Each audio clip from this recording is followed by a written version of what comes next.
26 সালের যে চার্টে বিআরটি এটা আমরা দেখলাম এখানে 167 কিলো, সেটা হতে পারে কোম্পানিগঞ্জ, বসুরহাট কোম্পানিগঞ্জ, যেটা ফেনী দাগন বিয়া হয়ে যায়, এটা 167 কিলো। কিন্তু আপনি এইখানে 167 কিলো দেখে মানুষকে প্রতারণা করতেছেন। এই যে অফিসিয়াল একটু দেখেন আপনি, আমি আপনাকে দেখাচ্ছি। এই যে অফিসিয়ালটা এই 26 সালে যেটা লঞ্চ করছে, 47 নম্বর সিরিয়াল, ঢাকা সায়দাবাদ কোম্পানিগঞ্জ বায়া কুমিল্লা ফেনী দাগনভূঞা 167 কিলো ভাড়া আপনার রেটে আসে। তাহলে আপনি নোয়াখালীর কোম্পানিগঞ্জকে যদি কুমিল্লার কোম্পানিগঞ্জ চালাইয়া 167 কিলো ধরে মানুষকে প্রতারিত করেন, এটা অন্যায় হয়েছে কিনা বলেন? আমি শুনে না, এটা হতে পারছে না, বলেছি কি আমি জানি না, এটা ভুল হয়েছে। পাঠাইছে আপনি ঢাকা থেকে শুনেন, বলেছে, এটা বলেছে ঢাকা থেকে পাঠাইছে আমাদের সার্ভিস কিন্তু স্যার ঢাকা কোম্পানিগঞ্জ আমি কিন্তু নবীনগর থেকে আচ্ছা, নবীনগরের নবীনগর থেকে নবীনগরের বিষয়টা আপনাকে দেখে এই তো এখানে আছে।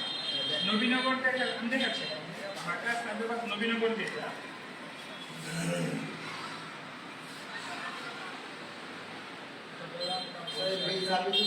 ঢাকা সায়দাবাদ নবীনগর ব্রাহ্মণবাড়িয়া বায়া কাউসকান্দি চান্দিনা দেবিদ্বার 89 কিলো, সর্বোচ্চ ভাড়া আসে 253 টাকা পর্যন্ত। না ওইটা তো ওই দিক দিয়ে চান্দিনা দেবিদ্বার দিয়ে যায়। এদিক দিয়ে আপনি কোনোভাবে, আপনি শুনেন, তর্কের প্রতিটা তর্ক করা, আপনি কোনোভাবেই কোম্পানি নোয়াখালীর কোম্পানিগঞ্জের ভাড়া দেখে আপনি কুমিল্লা কোম্পানিগঞ্জের ভাড়া নিতে পারেন না, পারেন সেটা?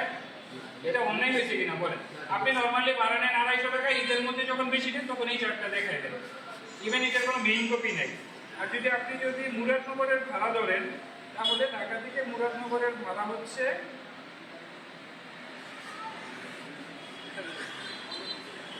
এই যে 51 নম্বর সিরিয়ালে ঢাকা সায়দাবাদ মুরাদনগর, এখানে হচ্ছে ভায়া ইলিয়টগঞ্জ 86 কিলো, সর্বোচ্চ ভাড়া নিতে পারবেন 245 টাকা। যেটা ইলিয়টগঞ্জ হয়ে আসে, আপনি এদিক দিয়ে ঘুরে আসলে সর্বোচ্চ 24 কিলো বেশি আসে, সেক্ষেত্রে 300 টাকার উপরে কোনোভাবে আসবে না হিসাব মতো।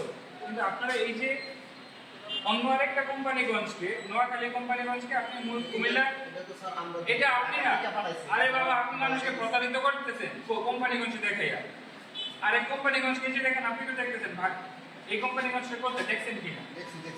এটা অপরাধ হয়েছে কিনা?